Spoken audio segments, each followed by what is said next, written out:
आखाती देशामध्ये सुरू असलेल्या युद्धाचा केळी उत्पादकांना फटका बसलाय। नांदेडसह हिंगोली जिल्ह्यातील शेतकरी सध्या हैराण झालेत। तर या भागातील अर्धापुरी जातीच्या केळीची आखाती देशामध्ये मोठ्या प्रमाणामध्ये निर्यात होत असते। मात्र आता इराण-इस्रायल युद्धामुळे निर्यात ठप्प पडल्यामुळे केळीचे भाव हे मोठ्या प्रमाणात गडगडलेत। आता समुद्रपार चालू असलेल्या युद्धामुळे नांदेडच्या शेतकऱ्यांना मोठा आर्थिक फटका बसलाय।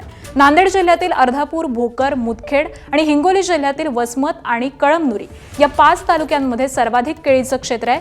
इथल्या गावरान अर्धापुरी जातीच्या चवीला अत्यंत गोड आणि रुचकर असतात, त्यामुळे या केळीला देश-विदेशामधून मोठी मागणी आहे। मात्र युद्धामुळे याचा फटका केळी उत्पादकांना बसतोय।